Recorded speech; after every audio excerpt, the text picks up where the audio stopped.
Exode chapitre 14, versets 10 à 31. Et nous allons commencer.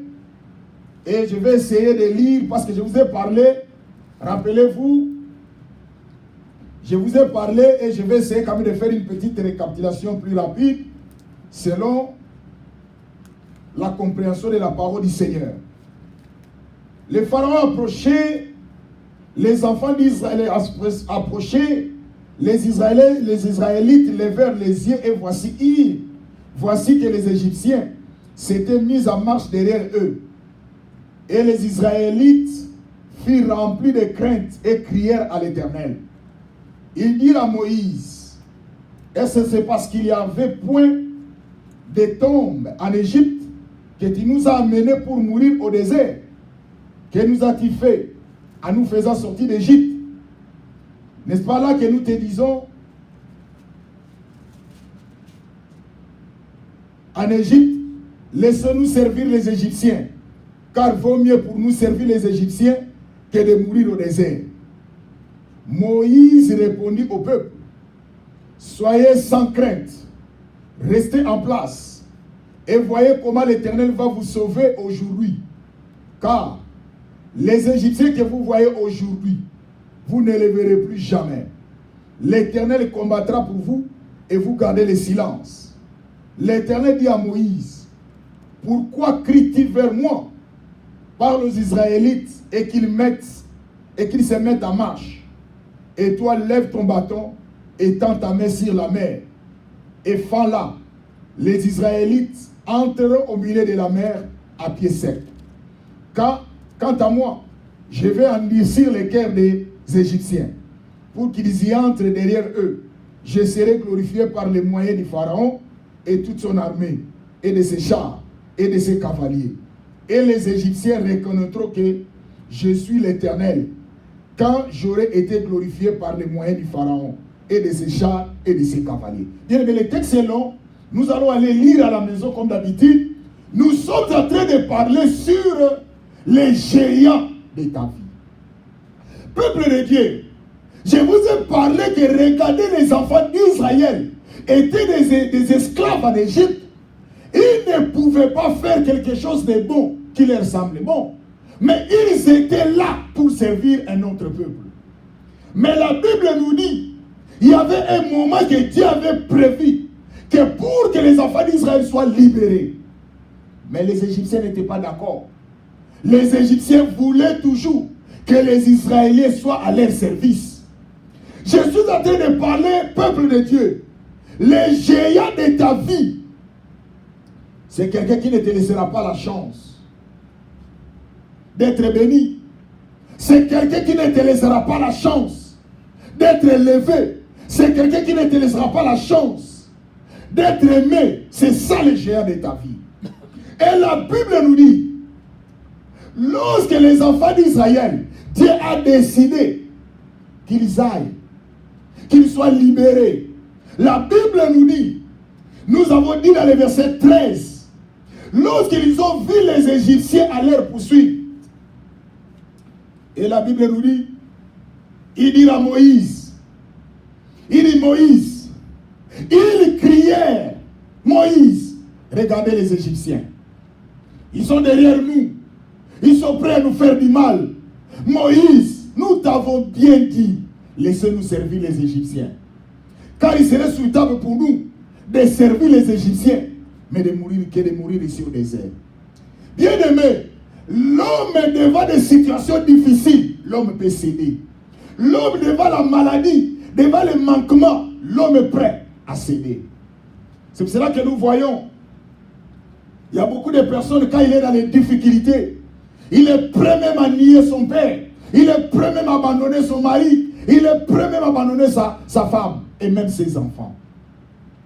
Et la Bible nous dit, lorsque Pharaon poursuivait les enfants d'Israël, la Bible dit, Dieu a parlé à Moïse.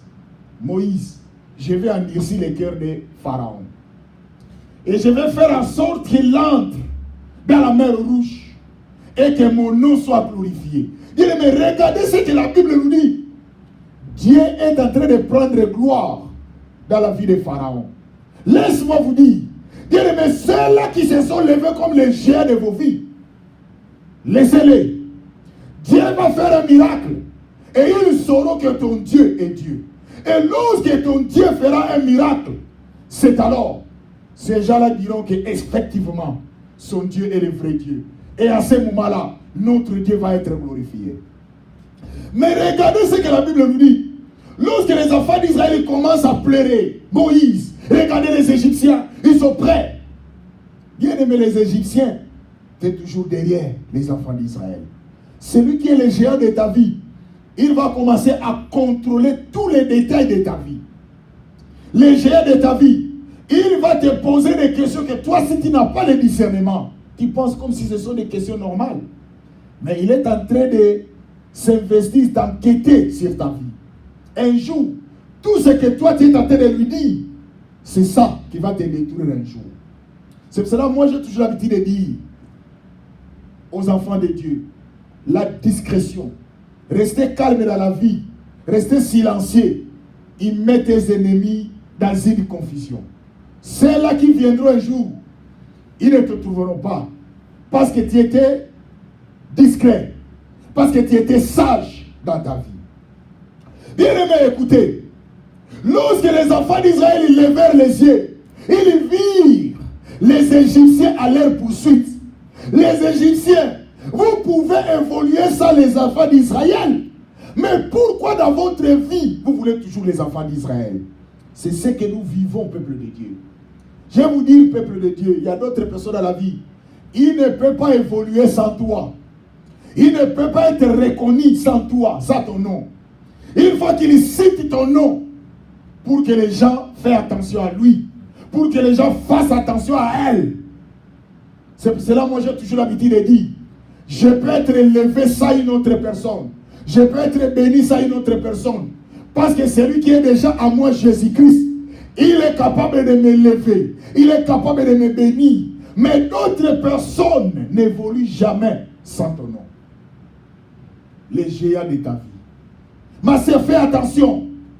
Papa, fais attention. Les géants de ta vie ne te laissera même pas une seconde. Il va commencer à te contrôler. Ils vont commencer à te suivre. Voilà les enfants d'Israël. C'était leur délivrance. C'était leur joie. Quel est le mal que les enfants d'Israël ont fait d'être libérés? Mais pour les Égyptiens, ce n'était pas la joie. Je vais dire à quelqu'un, ta bénédiction, pour toi c'est une bénédiction, c'est une joie.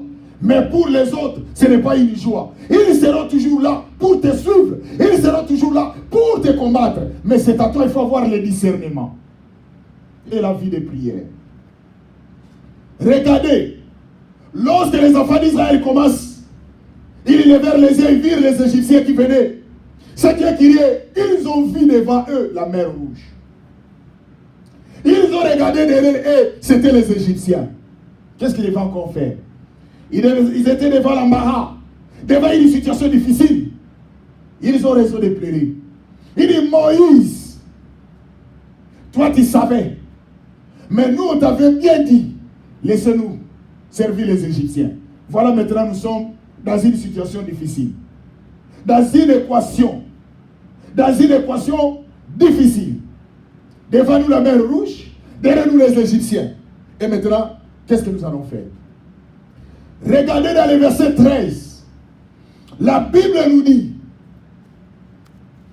dans le verset 13, oh bien-aimé, Moïse répondit au peuple, ne craignez rien, restez en place et regardez la délivrance que l'Éternel va vous accorder en ce jour. Car les Égyptiens que vous voyez aujourd'hui, vous ne les verrez plus jamais. Bien-aimé, lorsque le peuple dérangeait Moïse,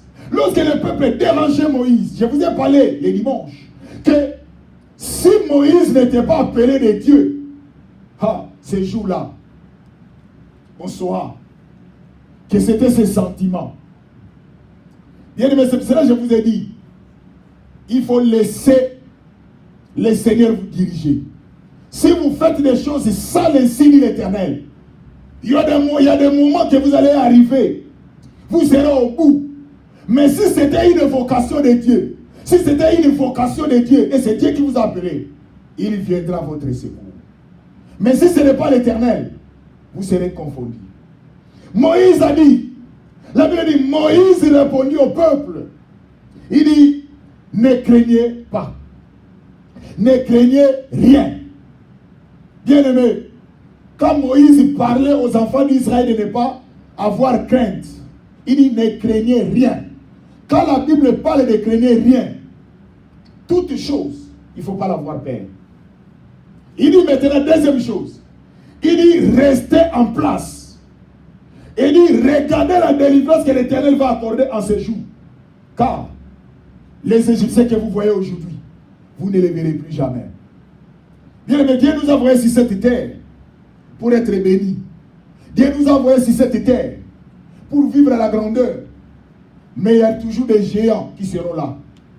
Il y a toujours des gens qui seront là pour nous étouffer. Mais moi je vous dis, peuple de Dieu, ne vous découragez pas. Soyez toujours courageux. Et je vais encore vous dire, la vie appartient aux courageux. Bien le monde, regardez, chaque personne cherche son intérêt. Mais laisse-moi vous dire, je vous ai dit, personne ne viendra avec les gâteaux que lui, avec son ciel, il est venu te donner. Non. Il faut que toi aussi tu fasses quelque chose pour ta vie. Moi, je vis des gens. Il y a beaucoup de gens qui pensent qu'ils sont venus accompagner les autres. Ou les autres sont venus les accompagner. Non, bien-aimé. Chaque personne est venue avec sa mission. Dieu t'a envoyé sur cette terre pour un but. Il faut savoir pourquoi tu es sur cette terre. Vous savez, il y a beaucoup de personnes qui vivent dans une confusion totale. Ils ne savent pas pourquoi ils sont sur cette terre. Et lorsque vous rencontrez une personne qui est dans une confusion de sa raison d'être, bien aimé, vous êtes dans une malédiction. Laisse-moi vous expliquer. Vous rencontrez dans votre vie quelqu'un que vous appelez votre ami. Ou votre ami. Lui-même ne sait pas pourquoi il est sur cette terre. Mais il va vous compliquer la vie, non?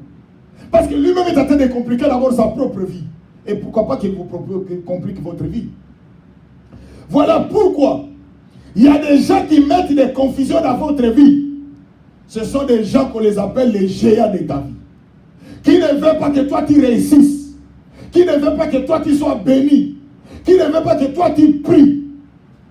Vous savez que il y a d'autres personnes qui veulent que lorsque lui, parce que lui ne prie pas, toi aussi que tu ne pries pas. Il y a d'autres personnes parce que lui n'est pas béni, il veut aussi que toi aussi tu ne sois pas béni. Je connais l'histoire d'un garçon. Il a vu un autre garçon être béni. Il a dit, je vais faire de tout mon mieux pour le faire écouler. Ces personnes existent sur cette terre.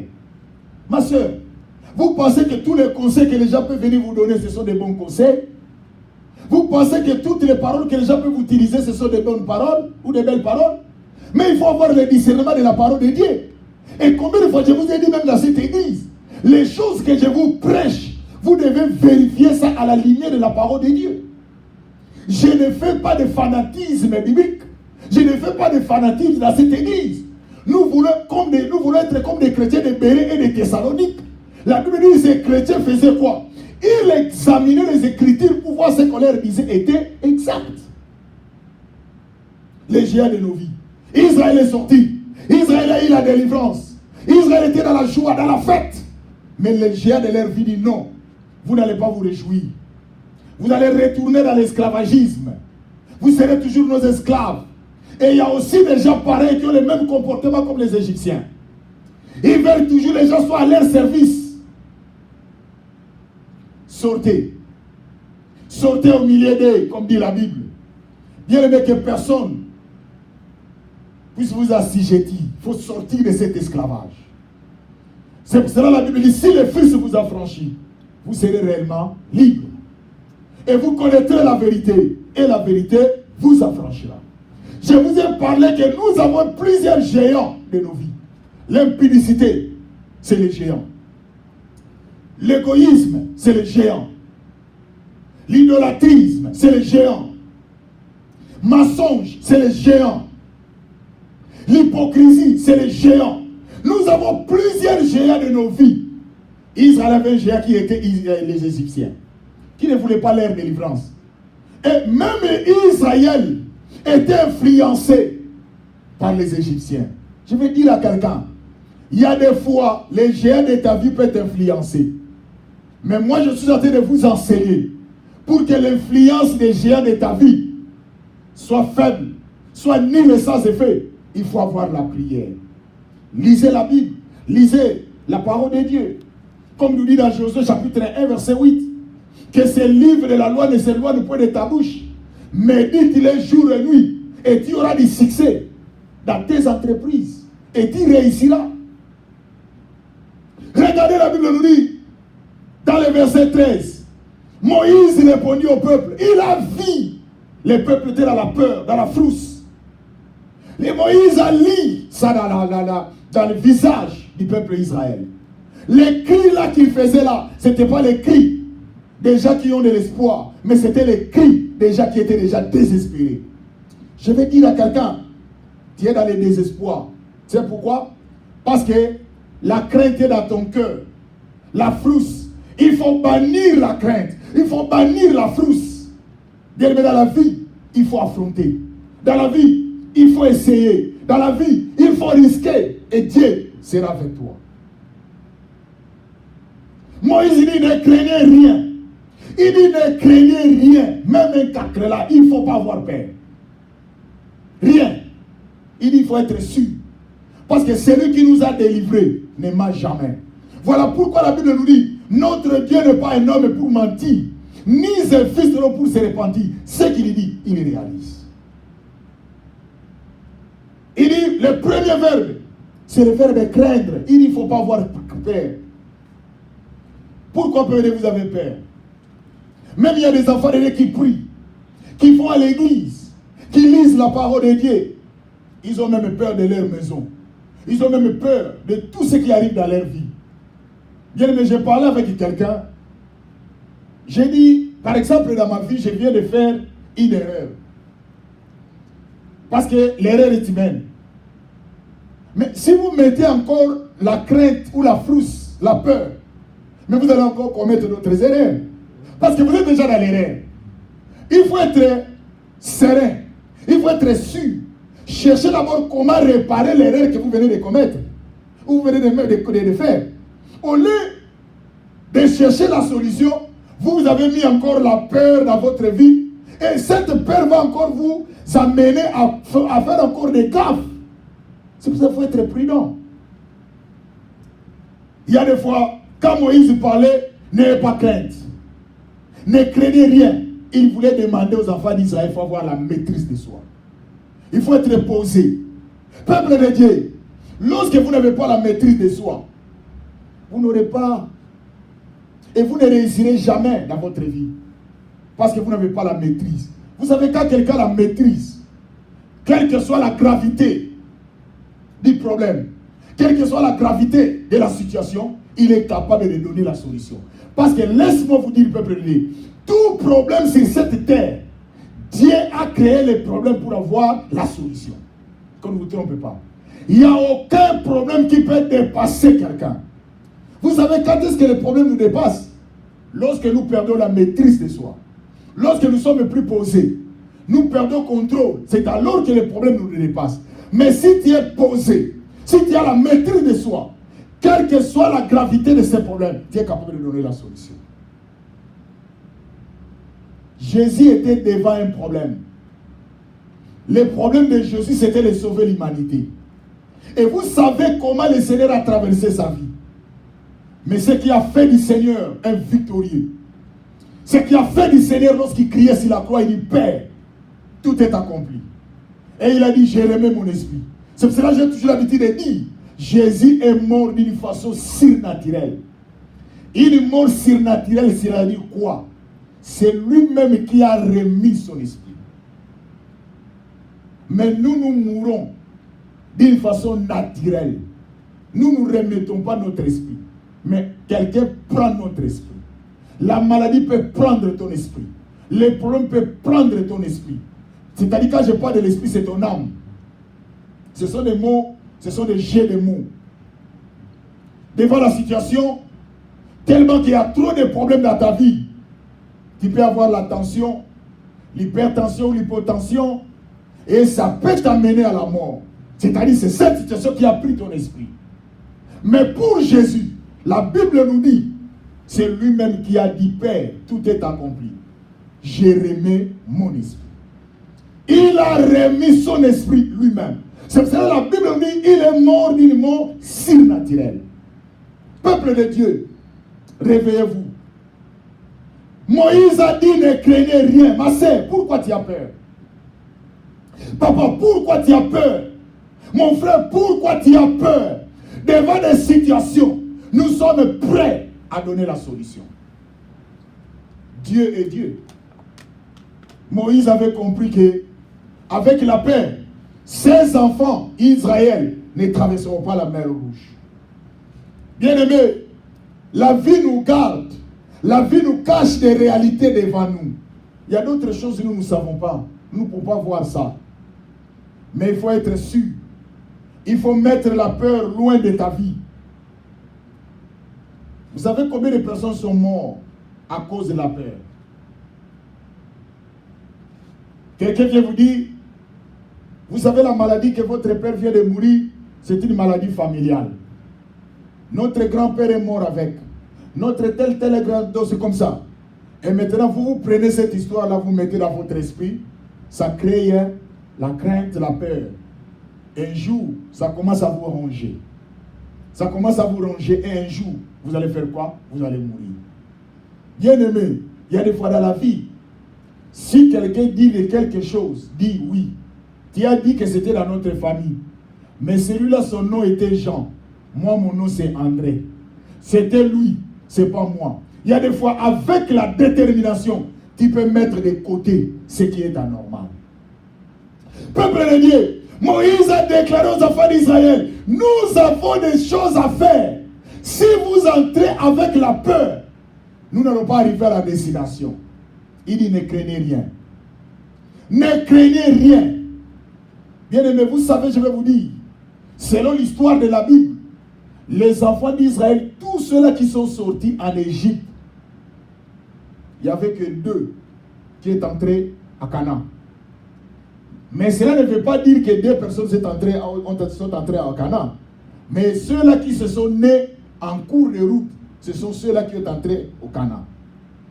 Mais parmi ceux-là qui étaient sortis en Égypte, c'est seulement 2. Josué et Caleb. Vous savez pourquoi? Tous ceux-là sont terminés en cours de route. Parce qu'ils avaient la mentalité égyptienne. Lorsque vous sortez du monde, quand nous parlons de l'Égypte, c'est le monde. Lorsque vous venez à Jésus, lorsque vous venez à Dieu, il faut changer votre façon de voir les choses. C'est pour cela que la Bible nous dit, dans 2 Corinthiens, si quelqu'un est en Christ, il est devenu une nouvelle créature. 5:17.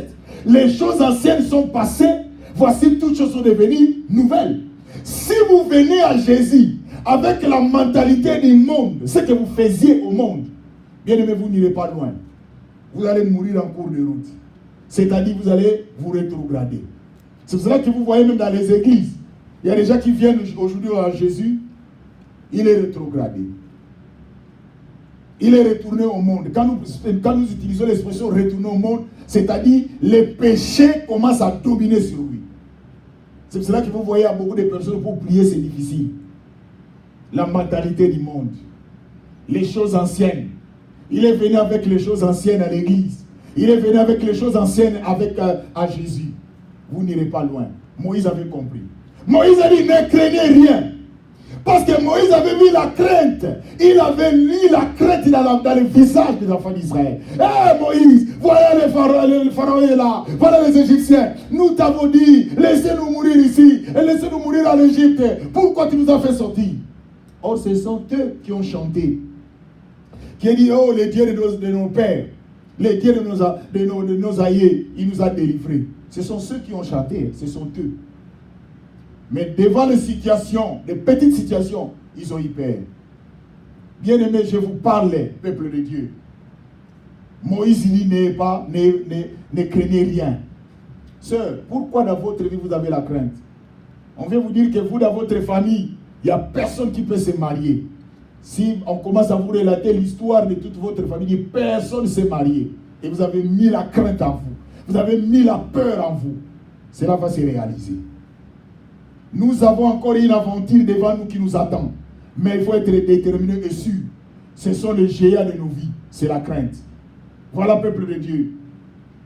Nous allons demander à ces dieux-là qui nous fassent grâce. Que la crainte soit loin de nous. Que la frustration soit loin de nous. Que nous soyons déterminés. Parce qu'il y a une marche qui est devant nous, les déserts. Et il y a aussi la traverse de la mer Rouge. Nous allons fermer nos yeux et nous allons prier. Peuple de Dieu, tu vas prier au Seigneur. Tu vas dire, Seigneur, donne-moi la détermination. Je vais être déterminé dans ma vie. Yahweh, devant moi, j'ai encore une course qui m'attend. Donne-moi la détermination, Seigneur. Que le Seigneur éloigne de ta vie la peur. Que le Seigneur éloigne de ta vie la frousse. Dis, Seigneur, j'ai besoin d'être déterminé afin de continuer mon voyage. Que tous les géants de ma vie, qui est la crainte, soient loin. Dans le nom de Jésus, prions le Seigneur. Oh Seigneur notre Dieu. Yahweh, nous venons vers toi parce que tu es notre Dieu. Seigneur, nous avons besoin de toi. Yahweh, manifeste-toi. Le Seigneur de gloire. Yahweh, il n'y a que toi. Il n'y a que toi, Seigneur. Yahweh, nous avons besoin de vivre ta main. Nous avons besoin de vivre ta main, Seigneur. Manifeste-toi, Seigneur. Manifeste-toi, notre Dieu. Manifeste-toi, notre Père. Yahweh, nous avons besoin de toi. Nous avons besoin de toi, Seigneur.